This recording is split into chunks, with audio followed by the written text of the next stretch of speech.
ఒక ధనవంతుడైన వ్యాపారి తన భార్యతో గర్వంగా ఇలా అన్నాడు. ఈ నగరంలో నాకు ఉన్న గౌరవమంతా నా ఆస్తిపాస్తుల వల్లనే. నాతో ఉన్నందుకే నీకు కూడా ఈ గౌరవం దక్కుతుంది. నీకంటూ ప్రత్యేక గుర్తింపు ఏమీ లేదు అని. అప్పుడు భార్య నవ్వి, భర్త గారు, ఇంటికి ఇల్లాలు మహాలక్ష్మి వంటిది. తలుచుకుంటే మీ పరువును క్షణాల్లో మట్టిలో గలపగలదు, లేదా ఆకాశానికి ఎత్తగలదు. మీ పరువు నా చేతుల్లోనే ఉంది అని బదులిచ్చింది. అతను నవ్వి, అయితే అవకాశం వచ్చినప్పుడు నిరూపించుకో అన్నాడు. ఆ రోజు సాయంత్రం ఆ వ్యాపారి ఇంట్లో బంధుమిత్రులందరూ ఒక పార్టీలో ఉన్నారు. అందరూ మాట్లాడుకుంటూ ఉండగా వ్యాపారి చిన్న కొడుకు గట్టిగా ఏడవడం మొదలుపెట్టాడు. వ్యాపారి కోపంగా, వీడు ఎందుకు ఏడుస్తున్నాడు అని అడిగాడు. భార్య వెంటనే, మీ బాబు పదే పదే కిచిడి కావాలని అడుగుతున్నాడు. ఇప్పుడే కడుపు నిండా తిన్నాడు, అయినా ఇంకా అడుగుతున్నాడు. ఇంట్లో మిగతా అతిథులను కూడా చూడాలి కదా! వీడికి మాత్రమే అంతా ఎలా పెట్టేది? అని గట్టిగా అందరికి వినిపించేలా అంది. ఇది వినగానే అక్కడ ఉన్నవారంతా ఒక్కసారిగా నిశ్శబ్దమైపోయారు. అంత పెద్ద వ్యాపారి ఇంట్లో కిచడీకి కూడా ఇంత గొడవ అని అందరూ గుసగుసలాడుకున్నారు. వ్యాపారి ముఖం అవమానంతో ఎర్రబడింది. అక్కడ అతని పరువు మొత్తం పోయింది.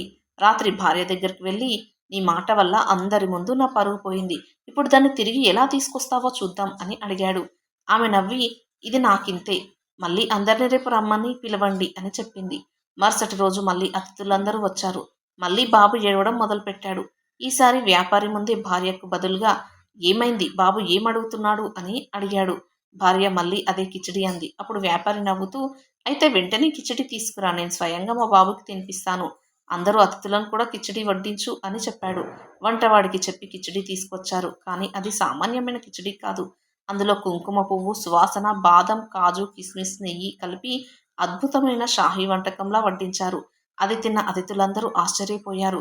సాధారణ కిచడీని ఇంత అద్భుతంగా వండితే వీరి ఇంట్లో సాధారణ భోజనాలు ఎంత రుచిగా ఉంటాయో అని అతిథులందరూ వ్యాపారి ఇంట్లో ఉండే హోదాను చూసి గొప్పగా మాట్లాడుకున్నారు.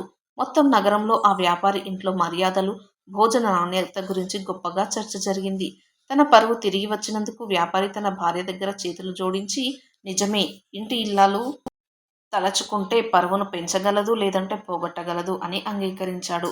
ఇల్లాలంటేనే ఇంటికి పరువుకు నిదర్శనం కాదంటారా?